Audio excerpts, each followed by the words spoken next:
Dinas Pangan Aceh menggelar kegiatan gerakan pangan murah di halaman Masjid Islamic Center, Kecamatan Banda Sakti, Kota Lok Sumawe pada Selasa pagi. Kegiatan tersebut disambut antusias warga yang ingin berburu sejumlah kebutuhan pokok dengan harga yang lebih murah dibandingkan dengan harga pasaran.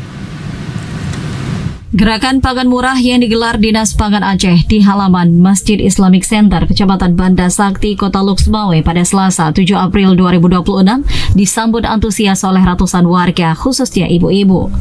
Mereka rela antri panjang demi mendapatkan sejumlah kebutuhan pokok dengan harga yang lebih murah dibandingkan dengan harga pasaran. Kepala Bidang Distribusi dan Cadangan Pangan Dinas Pangan Aceh, Yuni Saputri menyampaikan, gerakan pangan murah ini bertujuan untuk menjaga stabilitas pasokan dan harga pangan, serta pengendalian inflasi Aceh tahun 2026. Kegiatan ini digelar di 5 kabupaten kota, yakni Lok Sumawe, Aceh Tengah, Aceh Barat, Aceh Tamiang, dan Banda Aceh. Pada kegiatan pangan murah ini, pihaknya juga menyediakan beras premium ukuran 5 kg seharga Rp50.000, gula pasir ukuran 2 kg seharga Rp28.000, minyak goreng ukuran 2 liter seharga Rp32.000, dan telur ayam ras seharga Rp45.000 per papan. Seluruh kebutuhan pokok tersebut juga telah disubsidi pemerintah seharga Rp66.000 per paket. Ini gerakan pangan murah untuk menghentikan harga inflasi ya, itu ada di 5 kota IHK, yaitu Lok Sumawe, Aceh Tengah, Aceh Barat, Kuala Simpang, dan nanti di terakhir di Banda Aceh. Nah, untuk hari ini itu serentak di kota Lok Sumawe dengan Aceh Barat ya, Labuh. Untuk besok ada Aceh Tengah dan Kuala Simpang.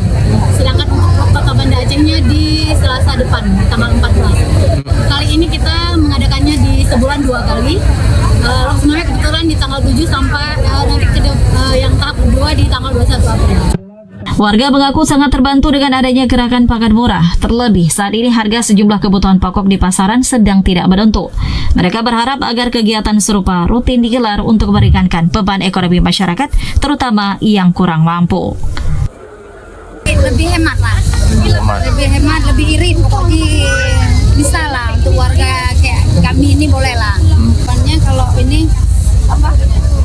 Ada pasar murah ini lebih hemat, mungkin lebih sering lah, minimal kalau nggak 11 kali lebih kencang lagi lah. Iya. Pada kegiatan gerakan pangan murah ini, Dinas Pangan Aceh menyediakan beras sebanyak 2,5 ton, gula pasir 1 ton, minyak goreng 1.000 liter, serta telur ayam sebanyak 500 papan. Untuk bisa mendapatkan kebutuhan pokok dengan harga murah, warga cukup membawa kartu identitas dan mengantri dengan memperlihatkan kupon yang telah dibagikan. Dari Lok Sumawe, Fajar Sidik, TVRI Aceh melaporkan.